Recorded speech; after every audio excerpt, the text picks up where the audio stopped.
fiction, science fiction, horror, fantasy, crime, LGBT, thriller. You have now entered the House of Mystery. Welcome back into the House of Mystery. I'm Al Warren. We have Mr. Joe Goldberg here. I'm in the house because outside is Canadian smoke, Al, so thank you very much. We had like 5 days of haze warnings from your Canadian smoke. Can you keep it at the border? Because I've been wheezing and dying here. Thank you very much. You got all your ICE agents down in L.A. Why don't you get them over by the border, you know? Not mine. Then it will be taken care of things. They tell you no smoke across past those guys. Yeah, there's a lot of hot air here. Yeah. Yeah, I've got my fan on. You know, I'm in the west, so when the smoke comes this way, it blows it down toward Chicago. When I get you guys all in the fog. Because normally everybody down there is crystal clear. Yeah. That's why we have to read books by Paul, because he's crystal clear about what's going on right now. Yeah. What happened in the past. Things we need to know. Yeah, because what happens in the past happens again, and we see it right now, over and over. Perfect guest. So, yeah. Perfect author to have. So now we're going to talk about his newest book, or his latest book, I should say. It's called The Poet's Game. It's a spy in Moscow. So, Paul Vidich, thank you for being here. Well, thank you for having me. It's a pleasure to be here. Well, Paul, wow, another book. And what led you to this story? What was the starting point for you with this story? As usual, I had finished my last book, Beirut Station, and was sort of casting around for ideas. And that's a very messy process. You sort of look at things, develop ideas, throw them away, and there's this sort of restlessness that sort of allows you to be open to things that are happening in the world. And this was about 2018, and the administration at that time was sort of making a lot of noise. And there were also callbacks to the election in 2016, and I happened to come across 3 incidents that sort of piqued my interest. The first was in 2017, there was a meeting in the White House with Russian Foreign Minister Lavrov and the Russian ambassador Kislyk with the President of the United States. And out of that meeting, there was some confidential information that was relayed, which left the CIA and intelligence services a little nervous about an asset that they had in the Middle East. So they withdrew him from from being in country because they were afraid that he was somewhat compromised. So the next incident was in July of that year, where the President of the United States and Putin met in the G20 meetings in Germany. And they both had an interpreter. And at the end of the meeting, POTUS ripped up the notes of his interpreter. And the third incident that was interesting to me happened the following year, where he met in Helsinki with Putin and only one interpreter, the Russian interpreter. So there was no readout of that. And of course, that leads, to the question, what was said? Why was there no readout? And as a writer of fiction, of course, you begin to fill in the spaces. You begin to imagine what might have been. And so I began to develop a premise, which was that and the premise of the story basically is that the Director of Central Intelligence receives word from a dormant asset in Russia, that this asset has the FSB's kompromat on the President of the United States. And the Director of Central Intelligence has 3 choices. He can ignore the material.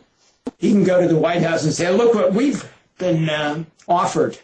Or he could, on his own, decide to explore what the information is. And he decides to do the third thing. So that was sort of the inspiration for the premise of the book. Hey, Paul, let's just get this question out of the way now. If you don't mention who the president is, I don't think you do it in the book. And so how do you tiptoe through the political nature as you're writing this book? Well, I didn't want to mention the name of the president because that's sort of a distraction. And in fact, the character I developed in the book is sort of an archetype. And I wanted to leave it that way. Because whenever you sort of attach a name to a person, then all sorts of other thoughts and distractions enter the mind of the reader. So in my case, I wanted to create something of an archetype. And I know, frankly, I think it's been very, effective to do it that way. Although I do mention Putin. And a number of people have said, oh, I know who that is, which maybe it's true, maybe it's not. Yeah. But the point is that, we have presidents and there are premiers and they all sort of have certain, attributes. And what I wanted to do was sort of distill this to an archetype of the type of person who's in a position of great power. Yeah, because if you attach a name, then you're also, you attach all the personality, whether you want to or not. So. Correct. Now, your main character, when we get into that, or your character Alex Matthews and stuff, how did you develop that? Like, who do you go to put together a character like this, that had this kind of agency lifestyle, or is it a lot of people, or is it all imagination? What's your process? I've always been interested in the complete person. And in many cases, when people write about case officers, covert officers, they sort of put them into this, sort of pigeonhole them as to defined by their work. But they're not only working for the Central Intelligence Agency. They also have families. And they bring to their life a lot of their family life. And it can create stresses in marriages. It can create stresses with children. And so I wanted to create a character who had both sides to him and to allow his personal life to, in some ways, inform how he acted as an intelligence officer. And that's sort of the backstory that I found interesting. And in fact, I think it's trying to create that three-dimensional character that excited me. And I think of, and sometimes when I think about these characters, I think of Bill Colby, who was one of the directors of Central Intelligence, a very principled man who, and a religious man, whose commitment to his work created some difficult family circumstances. He was in Vietnam for a lot of time. His daughter was anorexic. She ultimately died. He divorced his wife after he left the agency. And those personal stories were happening at the time he was the head of the agency. You didn't know that, but I'm sure that it had an impact on the way he conducted his life and his work. Yeah, when I was there was two kind of case officers, divorced and those thinking about getting divorced, which is why I got out. My wife was more important than my career, so that's why that's literally the reason why I bailed. So but brings up a question to your writing, though, because in all your books, you're really not a spy novelist. That's your means to get your carrier to tell another story. And so this book is a love story. Am I wrong or right? You're absolutely right, and thank you for saying that, because I think it's a love story that happens to be about, people working in intelligence. And it's a story about trust. And in this case, it's sort of two types of trust. The trust between an agency officer and his asset. And that sort of trust is particularly difficult because the asset is putting himself in harm's way. He's making himself vulnerable, and the risk of doing that is, he could be arrested or he could lose his life. And then the other type of trust is the trust that you see in marriage. You have intimate relationships with a man or a woman, and you, for the most part, hope not to lie to them, but lying is a part of marriage, right? Infidelity is about mistrust and lying, and the difference between those two trusts is that in the case of a marriage, the Mistaking, an innocent act for something that's guilty can lead to something that's unfortunate or funny. But mistaking that in the case of an asset can often be very serious and sometimes fatal. But trust is a big part of what I am looking at in the way you work out your dialogue. How do you go about that? Are you hearing the characters? Do you picture them? Do you see them? Do they take the reins of the wording, or do you kind of do it all yourself? What kind of a writer are you? I'm a writer who writes many drafts. I start with an outline, then I go to sort of dossiers on each of the characters. When I have a sense of where the book is headed, after, a significant outline, I begin to write. And of course, that's the scary part, because when you're moving from an outline, which is a sort of neutral, objective look at things, to being in the space with the character begins to take on a personality. And what I find is when I do 2, 3, 4 drafts, in the scenes where the characters are taking over, the important thing of dialogue is that you're really trying to create these silences between the characters. You're trying, they know each other, intimately well, so they're actually not having a conversation about each of the facts of their lives. What they're doing is referring to things in their lives that you have to allude to as a writer, so that the reader picks up those allusions or those silences. And to do that well, you sort of have to rewrite those things. But the example I use of the purpose of dialogue is that if you go to a play, everything you need to know about those characters and about the story and the plot comes through dialogue. There is no exposition. And so when I look at how to write dialogue, I look at how playwrights accomplish what they need to accomplish, because they don't use exposition.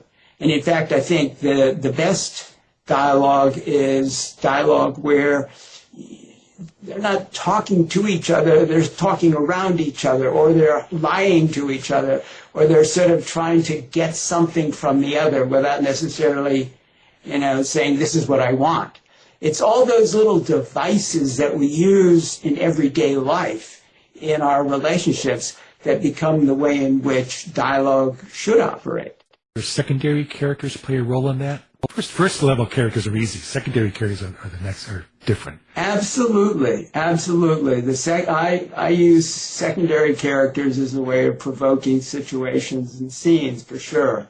I think of secondary characters and I think of Shakespeare, secondary characters like in Hamlet, the gravedigger and Polonius.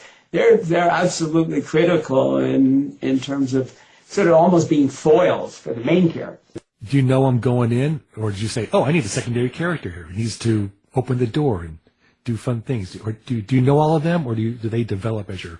They develop outside the outline, for sure. You say you get to a place and you realize you need to introduce some instability. And that's what a character, a minor character does. It creates some instability. A foil or, comedy is often the case. And in fact, some of the most interesting characters, I think, in this novel are the secondary characters. People who, I had a lot of fun creating, and they serve a very important purpose. Olga, for example, the wife of the dissident who, who's trying to take the memory of her husband and sort of perpetuate it, but she herself, had discovered that her dead husband had been unfaithful to her. So she's sort of in this complex situation. She wants to sort of perpetuate his good memory, but at the same time she has these complicated, emotional relationships to the man who was disloyal to her. And Grigoriev, who is the poet, I guess is sort of he's a main character, but he's sort of subsidiary in some ways. And and I had a lot of fun developing him, as a character in the novel. As a Russian, a particular Russian. I'm loaded with questions here, but I'm going to back up because you just said something about the poet. Do you need to explain the title? Do you want to explain the title? Sure. The Poet's Game. So this guy, Alex Matthews, when he was chief of station in Moscow, had developed a network of assets, moles within the KGB or the FSB. And he named them after English Romantic poets. So there's Byron, there's Shelley, there's Blake. And it was a bit of normally when you develop cryptonyms, you try and create the cryptonym from a sterile list. In this case, he said, well, if I had a sterile list, somebody might think that, they're not related to each other, or they are related to each other. But by creating a list from English Romantic poets, it would imply that they were related to each other, which they're not. So it was his way of playing a game with the names.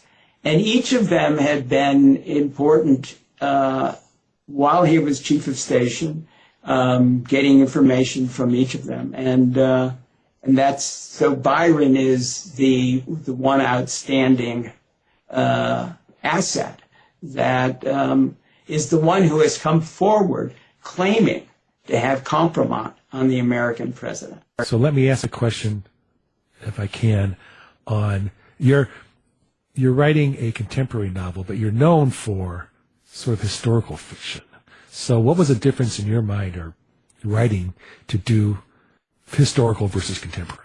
I don't see a whole lot of difference. In my mind, writing about something like Beirut Station, which was 2006, which puts it about, 19, 20 years in the past, in my view, is still contemporary, although it could fall into historical fiction. And the same thing with The Poet's Game. Even though we're living through some of that era, I look at this as 2018, and because I've placed it in a historical moment. That historical moment is gone, but it's fixed in time, so I can go back to that moment, that historical moment, and play with the circumstances of that time. But we're still living through it, as opposed to 2006 or 1975 or 58 or 1953, which were the dates of my other novels. It is a little trickier, though, because, one of the things that I think makes spy novels interesting and different is that, for the most part, they do sit in an historical moment, an historical geopolitical moment. And that's what's exciting about them, because we see these characters, but we also see the world in which they operate. And so Cold War novels take us back to that, great tension between the Soviet Union and the United States. And I think the political moment that we're in is sort of, in some ways, a revival of the stakes between Russia and the United States. I mean, the tools are different. There's no longer mutually assured destruction through nuclear weapons. It's disinformation. It's electoral interference. And in some ways, the Russians are better at that than they were at manufacturing, weapons of mass destruction. I mean, they tried to compete with the United States and failed. And it's sort of what, forced them ultimately to collapse, because they couldn't sustain the arms race. But if you think about what they're doing now and what they've been doing for the last 6 or 7 years, not only here, but in Britain and elsewhere, they're very good at disinformation and very good at kompromat. And I think the challenge that we as an open society have is to defend ourselves against that. He can defend against what we do because it's a closed society and they have, control over the media and they put people in jail. But we don't have that. So I think it's a very interesting and somewhat dangerous period. So I decided I would put some of that in the novel because so it does make it contemporary, but it also sort of allows me to talk about those current geopolitical issues through the characters that I develop. So in general, is that sort of the subtext, or is that the meaning, or is there something you wanted the reader to take away from this book? I think the book is all about character. And I think what I hope people see in my characters is that they're committed to the really important work of national security, but they're also individuals. And they're sometimes put in positions where they have to make hard choices. And sometimes those choices sort of create conflict with their own moral conscience. And that's what's interesting to me. Of course, I could write a story where that isn't an issue, but it would be less interesting because I think what we do as readers is we invest in the characters. At the end of the day, it's rare that you remember the storyline, but you remember the characters. And if you create memorable characters, that I think, in my view, is what is an indication of the success of a novel. Yeah, I use it all the time. Everybody knows Sherlock Holmes, but tell me the plot for the Sign of the Four. Right, exactly. Yeah, or it's the quiet American. Fowler. You remember him, and or the Great Gatsby. You remember him. It's hard to remember the plot and the intricacies, but we remember who he was. And I think that to me is my goal as a writer, to create memorable characters. And so in this case, Alex Matthews, there was one reviewer who really liked the book, but he said, Alex Matthews is a bit of a hapless character. And that's okay because, he's off doing a favor for the Director of Central Intelligence. He doesn't want to be there, but he thinks he should do it. And so that haplessness, I think, is an interesting part of the character and the plot. Well, how do you know when you have that right, the character? Like, how do you know when this is the one you wanted, or the one you think should be in the book or leading the story? Well, my characters are all about finding themselves in circumstances and having to make choices. I think it's the choices you make that define you as an individual. The choices you make, is what you're going to do in life and who you're going to marry. So there is no abstract character. You are really the sum of the choices you make. So what I do is put the characters in interesting situations where they're making difficult choices or funny choices, but it's the choices that define them. So when I do the outline and create the storyline, I think in terms of scenes, and I make sure that the scenes provide the circumstance for sort of interesting choices. Well, I know you've been asked this before, because you have to be about your settings. Moscow is a character, and in all your books, the setting is really a character. So how important is that to you, and how do you do it? The setting is absolutely important, and in some ways, I think it's the setting is the first critical choice for my writing, because setting establishes why a character is in a particular place at a particular time. When you choose Moscow, and you're an American investor, all this background automatically is available to you. And then to sort of make this place come alive, I try and see the city through the eyes of the character. So I haven't been to Moscow, although I've had people read the book who were in Moscow and corrected my several mistakes. But by virtue of seeing the city through Matthew's eyes, you can, when he's in Red Square and he's being surveilled, you're not looking at Red Square, you're looking at what he's seeing, which creates the tension and the suspense that maybe he's at risk.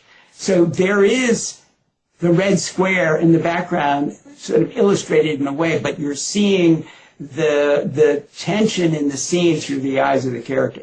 And I think that's the key for me, is to always see the world through the eyes of the character, and then the reader, too, sees that. So when they see suspense, or they see danger, or they see, something funny, that's what you're looking at.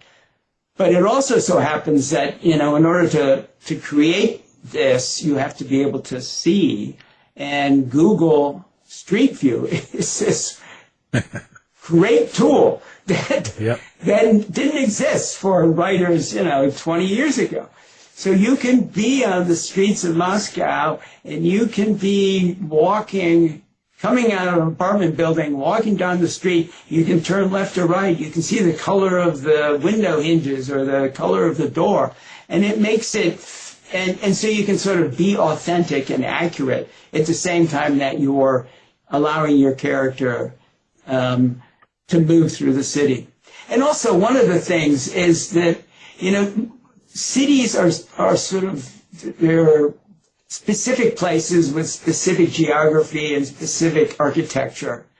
But what we bring to a city is the hopes and dreams and aspirations of our view of a city. So in this case, Alex Matthews has a sort of romantic view of Moscow, and when he's on the roof looking out at the city, he's feeling the tug of the history of the city, of the poetry of the city. And you see that in his mood. And that, I think, is more than an illustrator's view of Moscow. It's sort of his emotional attachment to this wonderful city that he finds himself in. And I think that presenting the city that way gives it its own feeling, its own atmosphere, its own identity. Right. So what did writing this book do for you? How has it changed you? Well, I don't think this book changed me, but I think writing 7 books has changed me. I mean, I was an executive at Time Warner Music for about 17 years, and had always had the desire to write, but didn't have the financial wherewithal. And in my case, I just need a lot of time to write. So when I left my job and decided I would begin to write, I surprised a lot of my former colleagues who didn't know I had this ambition. So it was like, oh, here's my secret. I want to write. And it's changed my life, because I've gone from somebody where I was basically the suit, the corporate geek. I was the guy who did strategy and contracts and technology and in the music business. And now I'm sort of seen as the talent. And I think that's been, and the other thing that's happened is that my sons, who are both grown, had no interest in what I did when I was a corporate executive. They really had no interest. I would take them to the office, and it's like, no, I don't care. Never asked me questions about what I did. But when I said I'm going to write, and then started writing, they were very interested, because they could understand what a writer was. And I think to some extent it made they understood who I was more as their father. And that's been a very satisfying thing in our family. And one of my sons is an architect, the other is a writer. So my writer son and I have very interesting conversations about writing, what he's writing, what I'm writing, what he's, reading. And that's, so I think it's just changed my personal life, in ways that are very satisfying. I every word like that. Yeah, like you don't know how to write. You are the talent. I guess I'm the talent. Yeah, you're the talent. So let me ask one final question from me. I did spy novels. I'm changing to domestic thrillers. So the question is, you're writing spy books. All right, spy days are over. All right, we went through the Cold War. We went through terrorism. We went through all that, and now we're here. Tell me about the spy genre as you're writing it now. How it's changed in 7 books, if it has. Right. Well, I think spy novels have as I said before, always been placed into a particular political moment. You had Erskine Childers, The Riddle of the Sands in 1903, in which he describes sort of the British fear of German advances against their domination of the oceans.